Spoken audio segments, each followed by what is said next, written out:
Now we're going to stretch that pistol out a little bit more, out past 25. Kyle from Defoor Performance is going to show you exactly how to do that. Go ahead, brother. Hey, check out that clean IPSC target we got down there at the yard line.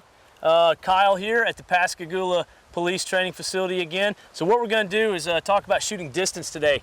We're at the 25 right now. We're going to head back to the 50. One thing about pistols is I don't like how a lot of people consider it a 25 and in gun. There's a lot you can do to a pistol.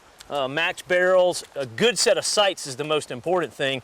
Ammo, really not that big a deal. I'm shooting American Eagle 115 grain, just range stuff today.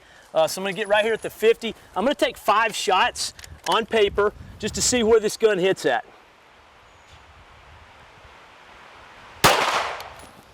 Now, one thing about taking distant shots like this is I don't zero at 50, I zero at 25.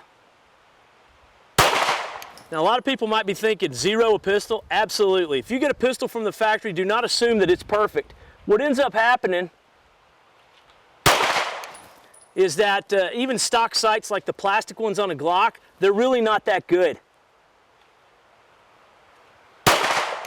Rarely does a pistol come zeroed. So when I zero the pistol, I do it at 25 yards on an NRA B8. And then I go to 50 just to see where the gun hit at. So I believe I took 4 shots here, and we'll see where they hit in the A zone. And then we're going to take the pistol even further back, and this is going to be an unedited thing, so you guys can see if I flub it, I flub it. As it is, these 4 shots turned out pretty good. I kind of lost count there, but 4 or 5. So we take a look at this right here, and I'm super happy with this. These are A zone hits. Of course, I like high A zone, which is what I got right here with these 3. Drop this one a little bit, but that's 4 A zone hits at 50 yards with range ammo. The biggest things that help me out there, number 1, match barrel, huge, cuts the group in half at 50 as opposed to a stock barrel. The second thing is that the sights, you got to have really crisp sights. I can't express enough that generally speaking, stock sights are just horrible, especially on a Glock. The Glocks are plastic. The sights are plastic, they're not worth a crap. You need to get a set of metal sights. I like black on black, some people like tritium, whatever. Everybody's eyes are different, that kind of depends. So now we're heading back, we're passing the 50 right now. We've got a white steel target down there, a tiny one. It's not the big guy, that little fella. It's a little bit smaller than the BC zone on a IPSC. And we're gonna go back here and we're gonna see what we can really get out of these pistols. Try to get to 100 and see what it looks like. Probably at about 75 right now. So let's take a peek here and see what happens. Get about right here, probably about 85 or 90 right here. All right, so we'll see what we can do here.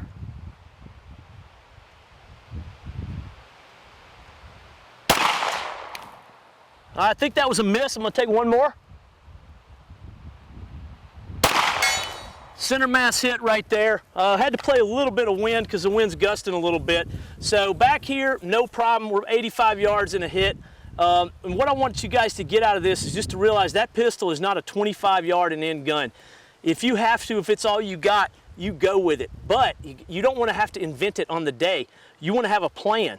One of the stories I like to tell is a former SEAL, a fellow SEAL named R.J. Thomas. He was a Vietnam-era frogman. He actually helped start our sniper program in the SEAL teams. As a frogman in Vietnam, he was on a helo with another SEAL, shot down, and during the crash, the barrel of his M16 got bent. So it's him, another operator, and the air crew. As it was, he had his 1911 on his side. They actually had a can of ammo in the helo. So at the crash site, he was literally handing magazines to the air crew and the injured guy. They were loading 1911 mags for him with 45, and he held off a lot of Viet Cong with nothing more than a 1911 and a good attitude. Had kills way out, some say around 100 yards, and I think the story maybe got a little bit, mismatched over the years, but regardless, really far kills.